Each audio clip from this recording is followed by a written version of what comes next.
Hi everyone, how are you? Good morning. उम्मीद करती हूँ बहुत अच्छे हैं and I welcome you all to sleepy classes. और या आई रियली होप आप सारे स्वस्थ हैं, अपने परिवार वालों का और अपना बेहद ध्यान रख रहे हैं और साथ के साथ पढ़ भी रहे हैं, राइट? चलिए स्टार्ट करते हैं अपनी बेहद इम्पोर्टेंट सीरीज को, important MCQs of cap, right? ये वीडियो किन बच्चों के लिए बनाई जा रही है? For the ones who are preparing for UPSC EPFO exam, जो कि उम्मीद है हमारा जल्दी हो जाए, जल्दी हो जाएगा तो हम जल्दी अपने सपनों को पूरा कर पाएंगे, right? Let's start with the first question of the day, and here it is. Question number 135। इसका ये मतलब है 134 क्वेश्चंस हम कर चुके हैं अपनी पुरानी वीडियोस में। ये बहुत बड़ा नंबर है, राइट? और देखिए, इनको ना सिर्फ आपने ये नहीं देखना कि ये 134 का एक नंबर है, इतने ही क्वेश्चंस किए हैं, ऐसा नहीं है। उस 134 में ना, हर एक क्वेश्चन में ना, हमने मिनिमम 2 से 3 नए कॉन्सेप्ट्स को पढ़ा है। तो मैं आपको विश्वास दिलाती हूँ, आप ये करिए, आपको बहुत हेल्प होगी, राइट? ओके, तो चलिए मैं इरेज कर देती हूँ एंड हम क्वेश्चन की ओर देखते हैं क्या लिखा है। Interest on debentures it is provided on, ये अच्छा क्वेश्चन है, issue price, book value, face value की नन ऑफ द अबव। आप एक बारी ट्राई करना इस क्वेश्चन को। और मैं आपको ना आज एक कमेंट आया था जिसमें एक बच्चे ने पूछा था कि व्हाट इज बुक वैल्यू। तो आज मैं इन तीनों का आपको मतलब बताऊंगी, राइट? कोई कंफ्यूजन नहीं रहेगी, विद एग्जाम्पल। चलिए मैं आपको 10 सेकंड देती हूँ इस क्वेश्चन को करने के लिए। जल्दी करिए, टाइम स्टार्ट्स नाउ।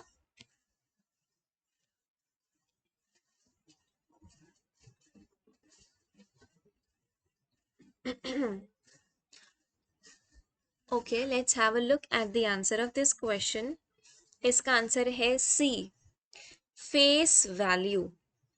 देखिए, आपने ना डिवेंचर्स लिए हैं किसी बिजनेस से। कितने डिवेंचर्स लिए हैं आपने? आपने ना 10,000 डिवेंचर्स लिए हैं, ठीक है? और एक डिवेंचर कितने रुपए का है? फॉर एग्जाम्पल 100 रुपए का है। तो मुझे बताएं, आपने कितने पैसे के डिवेंचर्स लिए हैं? ये है नंबर ऑफ डिवेंचर्स और ये है उसका पर डिवेंचर प्राइस। मुझे बताएं कितने के हो गए?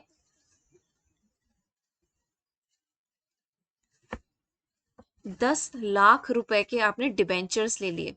इतनी बात क्लियर है सबसे पहले, ठीक है?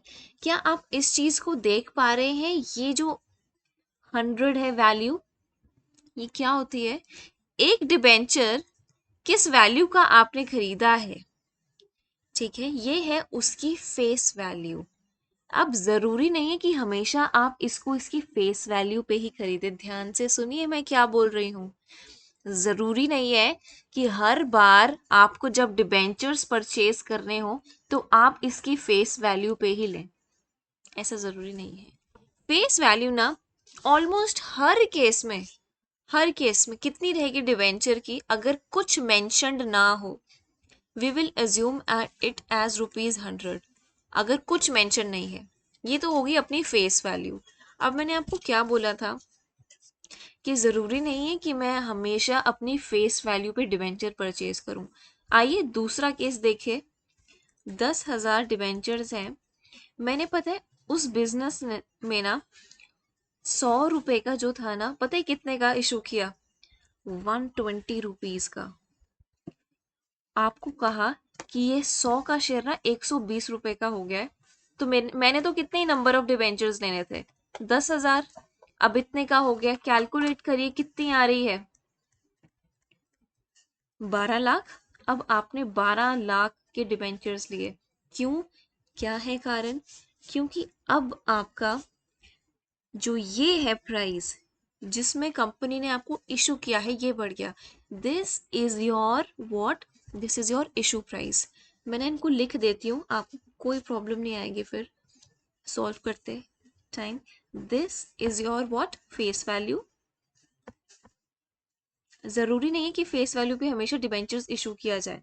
This is my issue price. Alright. अब तीसरी चीज बची है कि ये बुक वैल्यू क्या होती है. अच्छा, नाम से क्या लग रहा है, जो एसेट की वैल्यू बुक में मेंशन है, बुक वैल्यू क्या वही होती है? यस.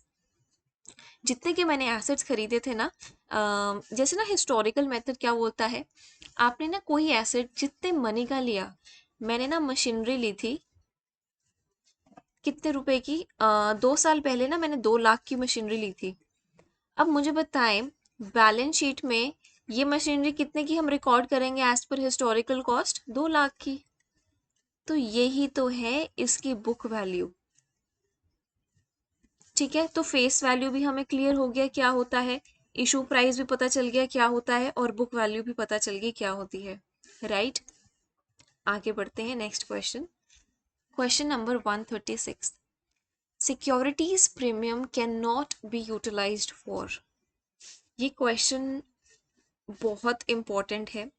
हमारे ना यूजीसी नेट एग्जाम में भी ये क्वेश्चन बहुत पूछा जाता है और बहुत बार रिपीट हो चुका है प्रीवियस ईयर के क्वेश्चंस में. ठीक है, और आपके यहाँ भी बहुत है इम्पोर्टेंट ये कॉन्सेप्ट. देखिए, पहला है issue fully paid bonus shares, writing of any preliminary expenses of the company. Third, writing of discount which is given on issue of shares. या फोर्थ, पेमेंट ऑफ डिविडेंड. ये चारों ऑप्शंस में से एक आंसर आपको चुनना है. Can not be utilized for. ठीक है, टाइम इज दिस.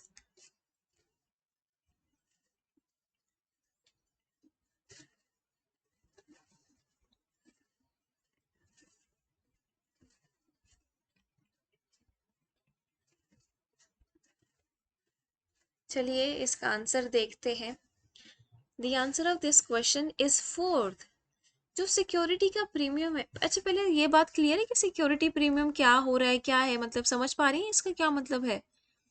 देखो, आपने कोई सिक्योरिटीज इशू करी हैं, ये है शेयर होल्डर्स. आपने ना 100 रुपए की सिक्योरिटीज 102 रुपए की दी. ये 2 रुपए एक्स्ट्रा क्या है? ये आपका प्रीमियम ही तो है.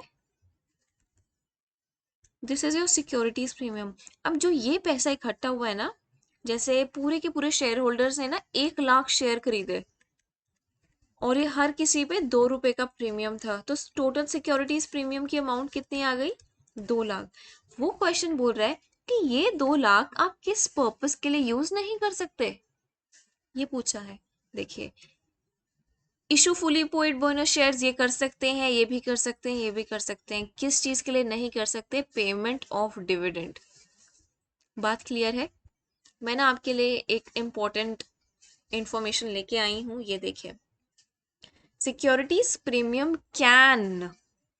Can be utilized for. अब एक एक करके ध्यान से देखिए, और ये ना अगर नोट कर रहे हैं तो प्लीज कर लीजिएगा, इससे क्वेश्चन बनता है अपना. पहला point, to issue fully paid bonus shares.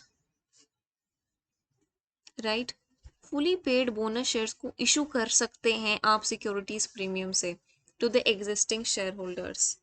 But देखिए, यहाँ पे एक ट्विस्ट है. Without exceeding the limit of unissued share capital of the company.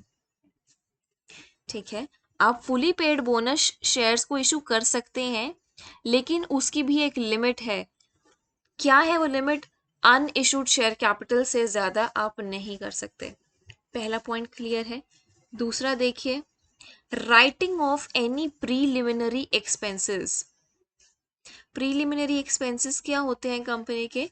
जो कंपनी फॉर्म, जब कंपनी बनती है ना, जब एग्जिस्टेंस में आती है, उस एग्जिस्टेंस में आने से पहले उसके कई एक्सपेंसेस हो चुके होते हैं, वो होते हैं प्रीलिमिनरी एक्सपेंसेस. उनको खत्म करने के लिए भी सिक्योरिटीज प्रीमियम आप यूज कर सकते हैं. प्रीलिमिनरी एक्सपेंसेस थे ना मेरी बिजनेस के, फॉर एग्जाम्पल 10,000. राइट, ये एग्जाम्पल लेते हैं, छोटे से ज्यादा नहीं थे, सिर्फ एक एग्जाम्पल है. सिक्योरिटीज प्रीमियम था मेरा 5,000. इस केस में कितना सिक्योरिटीज प्रीमियम यूज कर पाएंगे आप? सिर्फ 5,000, क्योंकि यही लिमिट है उसकी. अगर मेरा सिक्योरिटीज प्रीमियम 25,000 होता, तो पूरा का पूरा 10,000 आप सेटल कर सकते थे, राइट। आगे देखिए, next thing is to write off the expenses of issue of shares and debentures. Write off करना है एक्सपेंसेस को, कौन से, जो आए हैं, खर्चे कहाँ से आए हैं, issue of shares and debentures.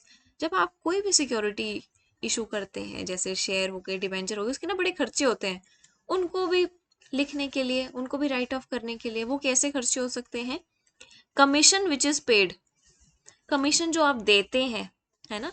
आप ना कभी कभी अंडर राइटर को हायर कर लेते हैं, बोलते हैं कि सारे के सारे शेयर सब्सक्राइब करवा दो मेरे। अब ज़रूरी नहीं है कि वो हर किसी शेयर को सब्सक्राइब करवा सकते हैं, ज़रूरी नहीं है कि हर किसी कंपनी को आपके शेयर्स लेने हो, सॉरी, हर किसी शेयर होल्डर को आपके शेयर्स लेने हो। तो आप ना अंडर राइटर को कमीशन देते हैं, अगर, और ये बोलते हैं कि अगर किसी ने मेरा शेयर नहीं खरीदा तुम खरीद लेना, ये रही उसकी एक्स्ट्रा कमीशन उस चीज़ के लिए। या discount which is given on issue of share, 10 रुपए का शेयर अगर 8 रुपए में बेच रहे हैं तो क्या प्रॉफिट कमा रहे हैं, नहीं। ये जो लॉस कमाने की हिम्मत आई है ना, ये हिम्मत कहाँ से आई है, सिक्योरिटीज प्रीमियम से। अगला पॉइंट देखते हैं हम। Next point is, I am using highlighters of different colours so that अच्छा लगे chart. To provide for the premium that is payable on the redemption of debentures. अच्छा, रिडेम्पशन का क्या मतलब है, मैंने आपको अपनी क्लासेस में बता रखा है। रिडेम्पशन का क्या मतलब है, वापस कर देना, ठीक है। कंपनी ने जो आपकी शेयर होल्डर ने जो आपकी कंपनी में पैसा लगाया, आपका फर्ज बनता है कि समय आने पे उनका पैसा सूद समेत वापस करना, तो उसी को बोलते हैं रिडेम्पशन। रिडेम्पशन किस चीज़ की हो सकती है, डिबेंचर्स की या प्रेफरेंस शेयर्स की। तो वो पैसा जो आप वापस करते हैं ना, वो भी कहाँ से यूटिलाइज हो सकता है, सिक्योरिटीज प्रीमियम से। अगला है, it is utilised by the company to buy, sorry wait,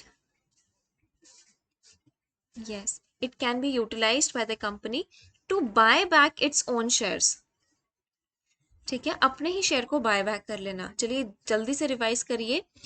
to issue fully paid bonus shares, all right, एक तो ये हो गया, फुली पेड बोनस शेयर्स को इशू करना, ठीक है। सेकंड, प्रीलिमिनरी एक्सपेंसेस को राइट ऑफ करना। अच्छा, उन एक्सपेंसेस को राइट ऑफ करना जो इशू ऑफ शेयर्स में हुए हैं, ठीक है। रिडेम्पशन करना डिबेंचर्स, प्रेफरेंस शेयर्स की, और अपनी कंपनी के शेयर्स को बाय बैक कर लेना।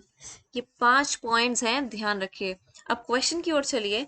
क्या to issue fully paid bonus shares कर सकते हैं, write off expenses, preliminary expenses ये भी कर सकते हैं आप, डिस्काउंट भी कर सकते हैं। एग्जाम्पल में पढ़ा ना हमने, ये देखिए कहाँ गया, ये रहा डिस्काउंट, उप्स, हाँ अभी दिख रहा है, अभी दिख रहा है, ये भी कर सकते हैं। तो क्या नहीं कर सकते, पेमेंट ऑफ डिविडेंड।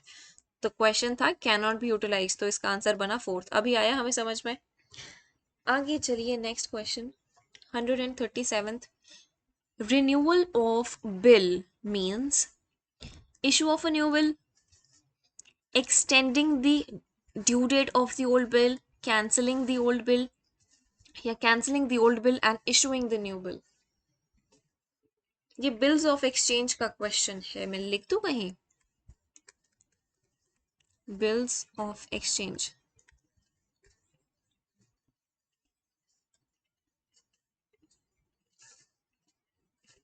चलिए इसका आंसर देखते हैं। The answer of this question is fourth, cancelling the old bill and issuing a new bill. जब आप एक बिल को, आपका बिल्स ऑफ एक्सचेंज का है ये, आप रिन्यू करते हैं ना, तो देखिए आपको ना ये चीज़ समझनी, मतलब समझाऊं मैं क्या, इसका नाम ही यही है। रिन्यू करते हैं ना बिल को, इसका मतलब नए बिल को इशू करना, सिर्फ इशू करना नहीं होता, सिर्फ कैंसिल करना नहीं होता ओल्ड बिल को, और पुराने बिल की डेट को एक्सटेंड नहीं कर सकते हैं आप ये नहीं है कि, आपको एक चीज़ बताऊं, ये है आपका बिल, आप ना यहाँ पे डेट मेंशन कर देते हैं, आप ना यहाँ पे पॉइंट 2 में लिखा है extending the due date. Question पता है क्या आपको इनडायरेक्टली बोल रहा है, कि इस डेट को ना काट दो और यहाँ पे न्यू डेट लिख दो। आप बिल्स ऑफ एक्सचेंज में ऐसी कोई चीज नहीं कर सकते, काटा माटा वाला, ठीक है। तो सेकंड तो पॉइंट आएगा नहीं। न्यू बिल इशू करते हैं पुराने बिल को कैंसिल करके, इसको बोलते हैं renewal of bill, cancelling the old bill and issuing a new bill. अभी पॉइंट क्लियर हुआ? अगला क्वेश्चन देखिए। When an asset is acquired on high purchase system, the asset account is debited with dash of the assets in the books of the hire purchaser. दोबारा पढ़िएगा question, मैं आपको समय दे रही हूँ 10 सेकंड का और इसको बनाइए।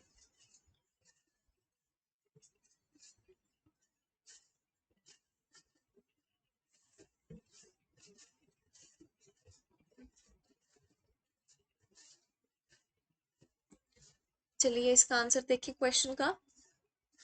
The answer of this question is D, cash price. ये क्वेश्चन ना इजी है, इस क्वेश्चन में कुछ नहीं है। जिन बच्चों को लगा हमें बिल्कुल नहीं समझ में आया क्वेश्चन, ये देखिए किसकी बुक्स में हमने सबसे पहले देखना है, किसकी बुक्स में हमें रिकॉर्ड करनी है चीज। Higher purchaser. हायर परचेजर कौन होता है, ये आपके लिए होमवर्क है। आपको देखना है हायर परचेजर कौन होगा। Alright, this is your homework. आपको जब पता चले ये कौन है, आपने कमेंट्स में लिखना है। मेरी कोशिश रहती है कि छोटा टास्क आपको रोज दिया जाए सो दैट आपका इंटरेस्ट बना रहे। क्वेश्चन देखिए, when an asset is acquired, asset acquire कर लिया। एसेट एक्वायर कौन करता है, ये है बायर, ठीक है, और ये है अपने सेलर।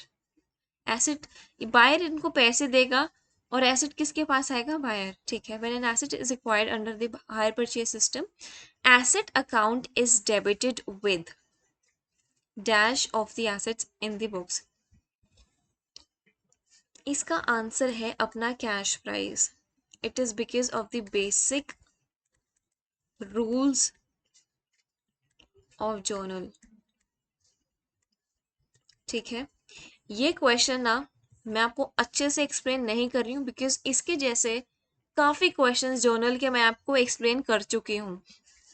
अगर फिर भी ये क्वेश्चन ना समझ में आए आपको फिर भी, तो हम नेक्स्ट टाइम ये इस क्वेश्चन को लेंगे। लेकिन एक रिक्वेस्ट है, प्लीज अपनी तरफ से ट्राई करना। अगर फिर भी नहीं आए ना क्वेश्चन 138, तो कमेंट्स में लिख देना, बट उससे पहले कोशिश जरूर करना।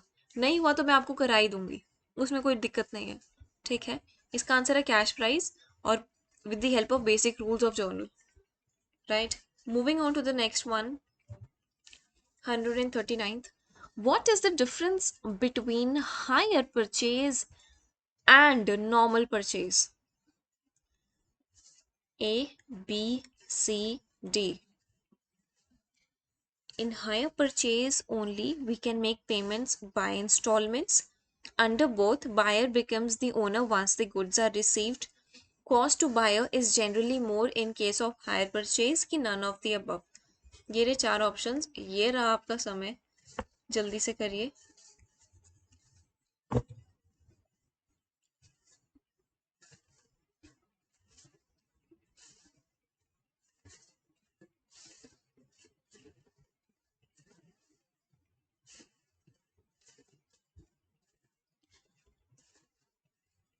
चलिए इसका आंसर देखते हैं हम।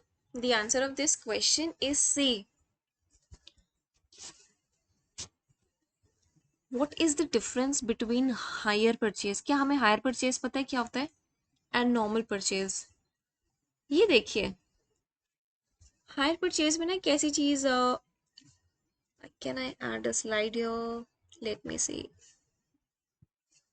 आई can not add a slide, but चलिए कोई बात नहीं, I will explain this thing to you here only. ये है, ठीक है, ये है आप, राइट, और ये है आपके शॉपकीपर, ठीक है। नॉर्मल परचेज में देखिए क्या होता है, नॉर्मल परचेज में ना आप इनको पैसे दे देते हैं और ये आपको क्या दे देते हैं, गुड्स, और आप गुड्स के क्या बन जाते हैं, ओनर। ऐसा हमेशा होता है ना। ऐसा तो नहीं है कि कभी आप शॉपकीपर में आप जीन्स खरीदने गए या कपड़े खरीदने गए, आपने इनको पैसे दे दिए, पूरे के पूरे पैसे दे दिए। 100 रुपए की जीन्स थी, 100 रुपए की जीन्स तो नहीं आती है, चलिए जितने की भी थी, पैसे दे दिए और वो आपको कहते हैं ऐसा करो 2 दिन डालो और 2 दिन के बाद लौटा देना। ये कोई रेंट पे नहीं लिया है, आपने एक्चुअल परचेज करी है, ऐसा केस कभी नहीं होता।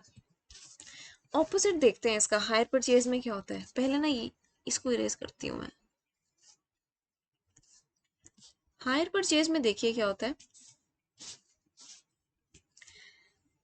आपको ना फॉर एग्जाम्पल ये फोन बड़ा पसंद आया, ठीक है, देख रहे हैं ना ये कौन सा फोन है, हाँ, ये फोन आपको बड़ा पसंद आया, लेकिन ये आपकी बजट के बाहर है, बट आपको तो खरीदना है। अब आपकी नजर इस फोन पे पड़ चुकी है, आप ना, ये है शॉपकीपर, आप इनके पास जाते हैं, कहते हैं मुझे फोन खरीदना है, कहते हैं कोई दिक्कत नहीं है, मुझे ना आप ये, इनको पता है क्या बोलते हैं, मुझे आप क्या कर दीजिए, डाउन पेमेंट। डाउन पेमेंट मतलब इनिशियल पेमेंट कर दीजिए, और ठीक है फोन आप ले लीजिए। ये खुश हो जाता है, क्या बात है, सिर्फ डाउन पेमेंट करने पे फोन मेरा। हाँ, सच में, और सच में ऐसा होता भी है। एग्जाम्पल मतलब यहाँ पे फोन लिया है, कुछ भी और हो सकता है, जरूरी नहीं है कि फोन ही हो। आपने वो चीज ले ली, डाउन पेमेंट कर दी, अब आपके पास वो फोन आ गया।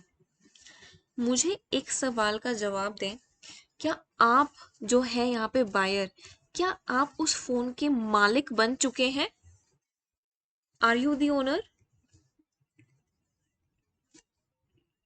The answer is no. आप अभी मालिक नहीं बने क्योंकि आपने पूरा पैसा नहीं दिया। 1 लाख का फोन है ना, आपने डाउन पेमेंट फॉर एग्जाम्पल 20,000 की करी है, 20,000 में 1 लाख के फोन के कैसे मालिक बन सकते हैं? अब ना बाकी पैसा 80,000 हमने लौटाना है। क्या हमने सिर्फ 80,000 लौटाना है? ये आपको कहता है कि ना, मैं आपको 8 महीने का समय देता हूँ, हर महीने आप मुझे 10-10 हजार देते रहना। आप खुश हो जाते हैं कि हाँ चलो ठीक है, 10,000 देने मैं दे सकता हूँ, लेकिन सिर्फ 10,000 आपको नहीं देने इस शॉपकीपर को। आपको पेंडिंग कितनी रह गई? 80,000 पेंडिंग रहेगी ना 1 लाख होने में, लेकिन आपको ना सिर्फ 80,000 नहीं देने। अब देखिए कितने समय तक अपने पास फोन रखेंगे, तो इस अमाउंट के साथ क्या और जाएगा, इंटरेस्ट और जाएगा। तो वो कहता है कि 10,000 के साथ ना 1,000 मुझे हर महीने इंटरेस्ट दे। तो 8,000, 8 महीने के बाद कितनी अमाउंट दे रहे हैं आप उसको? आप उसको 80,000 प्लस 8 महीने, 8 मंथ्स इंटू 1,000 का इंटरेस्ट दे रहे हैं, मतलब 8,000 का 88,000 आप उसको लौटाएंगे। अगर आप डायरेक्टली ले लेते नॉर्मल परचेज तो आप 1 लाख की करते, लेकिन अभी कितने की कर रहे हैं? 20,000 प्लस 88,000, कितना बना? 1,08,000। आपको नहीं लगता हायर परचेज में फोन तो पहले आ गया, लेकिन पैसे ज्यादा जा रहे हैं? क्या बात क्लियर हुई? In hire purchase only we can make payments by instalments. Yes, ये देखिए 8 महीने की इंस्टॉलमेंट्स में करेंगे ना। यहाँ लिखा है कि सिर्फ हायर परचेज में ऐसा होता है, लेकिन नहीं, नॉर्मल परचेज में भी हम देखते हैं उधार पे सामान इंस्टॉलमेंट्स में होता है। Under both buyer becomes the owner once the goods are received. आपने मुझे बताया जब उसको ये फोन मिला क्या वो ओनर बना? Answer is no. तो पहला गलत हो गया, बी गलत हो गया, सही देखिए। Cost to buyer is generally more in case of hire purchase. इस वाले पॉइंट से हमें समझ में आया। क्या पॉइंट क्लियर है? The answer of this question is C. चलिए आज की वीडियो को अंत करते हैं, एंड आई रियली होप आपको सेशन पसंद आया होगा और आपने बहुत कुछ सीखा होगा। With this, thank you so much for listening. Have a good day, take care of your health, bye.